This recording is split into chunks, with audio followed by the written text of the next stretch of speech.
Welcome back to a new video. So this is my session from Monday and Tuesday. I guess you could say I trained on Sunday, but all I did was some cardio rowing. I rowed, I actually don't know for the time, but I ended up rowing for 2 miles and did some band work. So just some shoulder stuff with a band, and just didn't really feel like going out and doing any training. And I knew that Monday would be a more important day, but kind of deviated from what I was thinking of, like resetting entirely. I still plan on doing that next week and kind of going back to the 10s and the lighter weights, but I was feeling good on this day, and I thought, well, I'll just try to push triples, and you'll see that I got up to 110, and I missed the third rep. I didn't really catch the second one, or at least it was difficult on that second rep. So I wasn't really surprised that I missed it, and I was actually pretty close. And I've tripled 110 before, so it wouldn't have been like a PR or anything, just, a good triple on that day. But then I decided to go up. Originally it was going to be the 115, but I figured I would do 117 since on the heavy day, that's going to be, I'll go from that 110 to 117 before jumping up to like 122 or whatever. And so I was actually able to double 117, and it actually felt really good. So I was really happy about that. So I guess I deviated from doing triples in that sense, but had a really productive session as far as snatches went. And to really only have the one miss be, a third rep of a triple, and it still be a good attempt to be more of like a fatigue miss is certainly good. For clean and jerks, I tried to stick with the same kind of theme as what I kind of established with the snatches of doing the complex, or at least doing what the original plan had as far as, the complex or the reps or whatever, and just pushing the weight up a little bit. And so I tried 145 for the clean, front squat, and 2 jerks, and I did the clean, the front squat, and the jerk. Missed on the second one, and I kind of think that if I would have potentially tried it again, I had a decent chance, or at least probably not with the fatigue that I had built up from that, but it didn't feel like I was dominated by the second jerk attempt. It just was the heaviest one that I've tried to do, heaviest double I've tried to do in the jerk in a while, and just didn't have enough on it on the second one.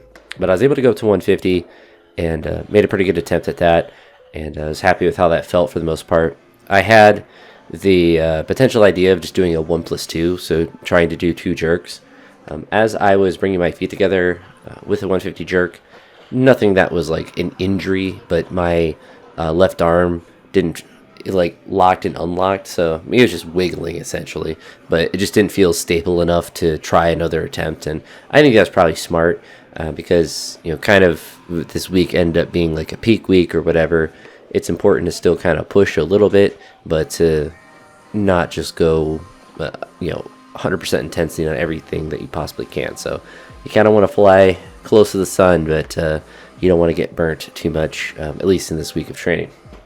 So the 150 is what I did. Ended up at the top set, so really solid day as far as weightlifting went. And for squats, my back was still a little sore from the strain that I had on Saturday with that 230 squat, and so I decided to be more conservative. I did 210, and that felt fine. Like I didn't have any discomfort, but I decided to go to 220 instead, just to make sure that the weight moved fast enough to where my back wouldn't be compromised or anything like that. And kind of just sticking with the theme of, it's a peak, or at least like this is like the, the last week of a peak or whatever.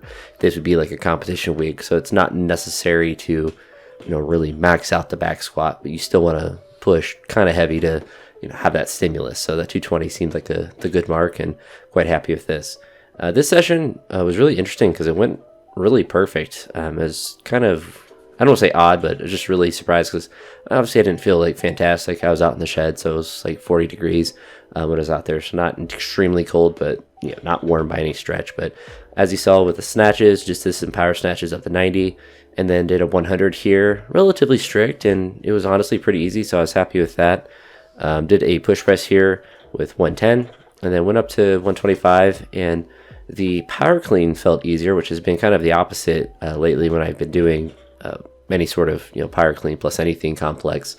But the push press was a little bit difficult, and I think it was probably more of a technical mistake on my part of my right arm just getting a little bit out in front. As you can kind of see there, it kind of looks like it wobbled a little bit, but it was just out in front, but was still able to lock it out. So quite happy to be able to take that 110 to 220 or 125 jump.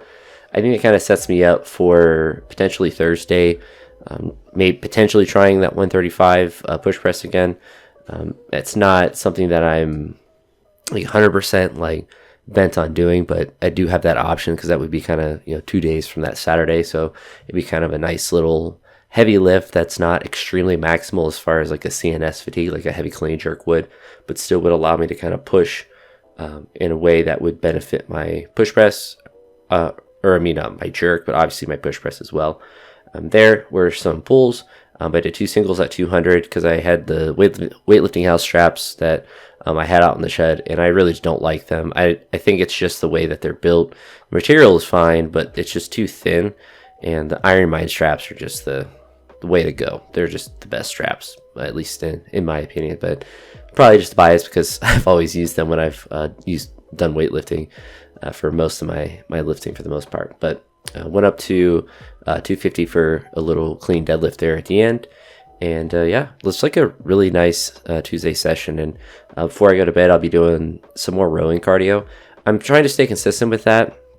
I don't really hold myself as strict to do it during the week because of school with the amount of walking that I get. But today I only walked up like 8,500 steps. I think it's because we're doing the parachute in class, so I'm not really moving around as much since it's a stationary activity for the most part. But I was shooting baskets around before school a little bit too to get some extra movement in, and actually got my heart rate up a little bit. So I'm gonna do a slower row, I guess, today, but probably do like that 2 miles like I did on Sunday as well. And I don't know, I've been kind of enjoying it. I think it's honestly something that's kind of been helping my lifting, and I don't know, maybe it's just a placebo, but also feel like it's something that's just generally good for me to do on a consistent basis. I'm glad I got the rower because it's something I enjoy doing, and that's the biggest thing with cardio. You have to find something you like doing, because if I were to go run or I really just run, there are a lot, like stationary bike and stuff I like to do as well, but I just don't have that. A recumbent bike, I feel like for me is almost cheating.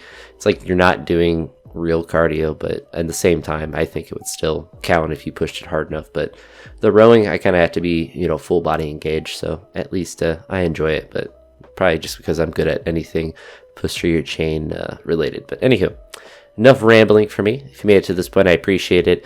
And anyone that makes it to all these blank spaces after all the training clips, because I just end up rambling for another 2 minutes at the end of these videos, so I do appreciate that. I hope you have a great day, and take care. Peace.